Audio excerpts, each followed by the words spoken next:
गुरुवार व्रत करने से बृहस्पति देवता प्रसन्न होते हैं। यह व्रत अत्यंत फलदायी है। अग्निपुराण के अनुसार अनुराधा नक्षत्र युक्त गुरुवार से आरंभ करके 7 गुरुवार व्रत करने से बृहस्पति ग्रह की हर पीड़ा से मुक्ति मिलती है। बृहस्पतिवार व्रत कथा प्राचीन समय की बात है।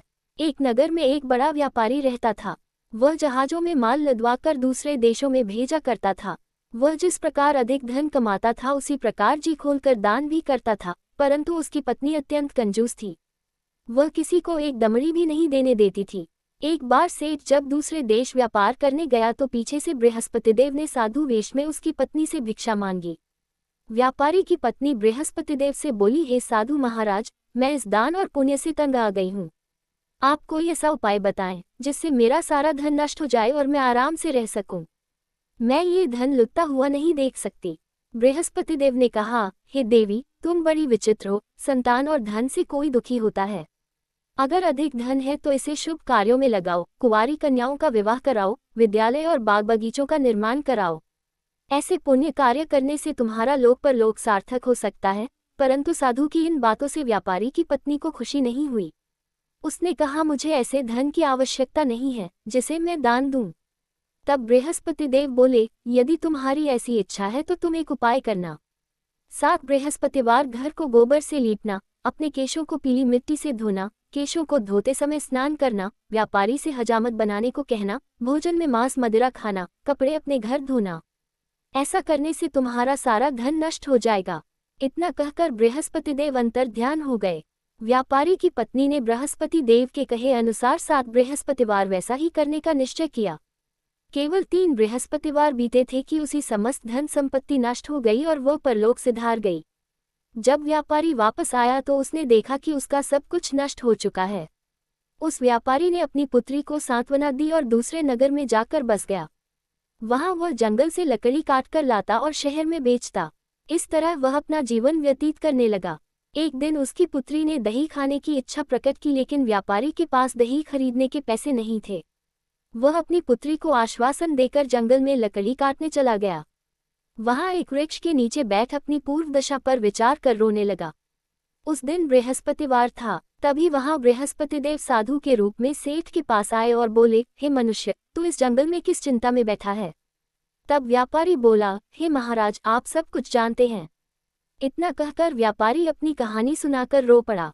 बृहस्पतिदेव बोले, देखो बेटा, तुम्हारी पत्नी ने बृहस्पतिदेव का अपमान किया था, इसी कारण तुम्हारा ये हाल हुआ है। लेकिन अब तुम किसी प्रकार की चिंता मत करो। तुम गुरुवार के दिन बृहस्पतिदेव का पाठ करो।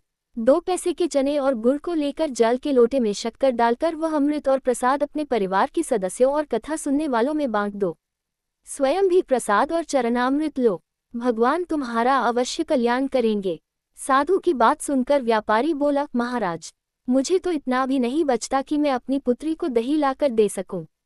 इस पर साधु जी बोले, तुम लकड़ियां शहर में बेचने जाना, तुम्हें लकड़ियों के दाम पहले से चौगुने मिलेंगे, जिससे तुम्हारे सारे कार्य सिद्ध हो जाएंगे। उसने लकड़ियां काटी और शहर में बेचने के लिए चल पड़ा।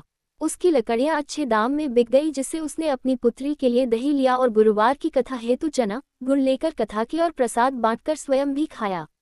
उसी दिन से उसकी सभी कठिनाइयां दूर होने लगी। परंतु अगले बृहस्पतिवार को वह कथा करना भूल गया। अगले दिन वहां के राजा ने एक बड़े यज्ञ का आयोजन कर पूरे नगर के लोगों के लिए भोज का आयोजन किया। राजा की आज्ञा अनुसार पूरा नगर राजा के महल में भोज करने गया। लेकिन व्यापारी व उसकी पुत्री तनिक विलंब से पहुंचे, अतः उन दोनों को राजा ने महल में ले जाकर भोजन कराया। जब वे दोनों लौटकर आए तब रानी ने देखा कि उसका खूंटी पर टंगा हार गायब है। रानी को व्यापारी और उसकी पुत्री पर संदेह हुआ कि उसका हार उन दोनों ने ही चुराया है। राजा की आज्ञा से उन दोनों को कारावास की कोठरी में कैद कर दिया गया। कैद में पड़कर दोनों अत्यंत दुखी हुए। वहां उन्होंने बृहस्पति देवता का स्मरण किया।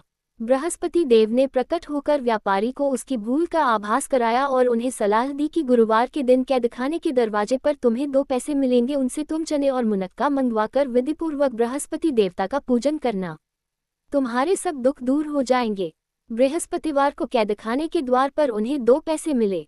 बाहर सड़क पर एक स्त्री जा रही थी। व्यापारी ने उसे बुलाकर गुड़ और चने लाने को कहा। इस पर वह स्त्री बोली, मैं अपनी बहू के लिए गहने लेने जा रही हूँ, मेरे पास समय नहीं है। इतना कहकर वह चली गई। थोड़ी देर बाद वहां से एक और स्त्री निकली। व्यापारी ने उसे बुलाकर कहा कि हे बहन, मुझे बृहस्पतिवार की कथा करनी है, तुम मुझे 2 पैसे का गुड़ चना ला दो।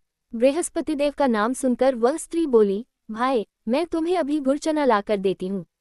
मेरा इकलौता पुत्र मर गया है, मैं उसके लिए कफन लेने जा रही थी, लेकिन मैं पहले तुम्हारा काम करूंगी, उसके बाद अपने पुत्र के लिए कफन लाऊंगी। वह स्त्री बाजार से व्यापारी के लिए गुड़ चना ले आए और स्वयं भी बृहस्पतिदेव की कथा सुनी। कथा के समाप्त होने पर वह स्त्री कफन लेकर अपने घर गई। घर पर लोग उसके पुत्र की लाश को राम नाम सत्य है कहते हुए शमशान ले जाने की तैयारी कर रहे थे। स्त्री बोली, मुझे अपने लड़के का मुख देख लेने दो। अपने पुत्र का मुख देखकर उस स्त्री ने उसके मुंह में प्रसाद और चरणामृत डाला। प्रसाद और चरणामृत के प्रभाव से वह पुनः जीवित हो गया। पहली स्त्री जिसने बृहस्पतिदेव का निरादर किया था, वह जब अपने पुत्र के विवाह हेतु पुत्रवधू के लिए गहने लेकर लौटी और जैसे ही उसका पुत्र घोड़ी पर बैठकर निकला, वैसे ही घोड़ी ने ऐसी उछाल मारी कि वह घोड़ी से गिरकर मर गया। ये देख स्त्री रो रोकर बृहस्पति देव से क्षमा याचना करने लगी। उस स्त्री की याचना से बृहस्पतिदेव साधु वेश में वहां पहुंचकर कहने लगे, देवी, तुम्हें अधिक विलाप करने की आवश्यकता नहीं है। ये बृहस्पतिदेव का अनादर करने के कारण हुआ है। तुम वापस जाकर मेरे भक्त से क्षमा मांगकर कथा सुनो, तभी तुम्हारी मनोकामना पूर्ण होगी। जेल में जाकर उस स्त्री ने व्यापारी से माफी मांगी और कथा सुनी। कथा के उपरांत वह प्रसाद और चरणामृत लेकर अपने घर वापस गई। घर आकर उसने चरणामृत अपने मृत पुत्र के मुख में डाला। चरणामृत के प्रभाव से उसका पुत्र भी जीवित हो उठा। उसी रात बृहस्पतिदेव राजा के सपने में आए और बोले, हे राजन, तूने जिस व्यापारी और उसके पुत्री को जेल में कैद कर रखा है वह बिल्कुल निर्दोष है। तुम्हारी रानी का हार वहीं खूंटी पर टंगा है। दिन निकला तो राजा रानी ने हार खूंटी पर लटका हुआ देखा। राजा ने उस व्यापारी और उसकी पुत्री को रिहा कर दिया और उन्हें आधा आधा राज्य देकर उसकी पुत्री का विवाह उच्च कुल में करवाकर दहेज में हीरे जवाहरात दिए। अंत में जय श्री विष्णु भगवान की जरूर बोले।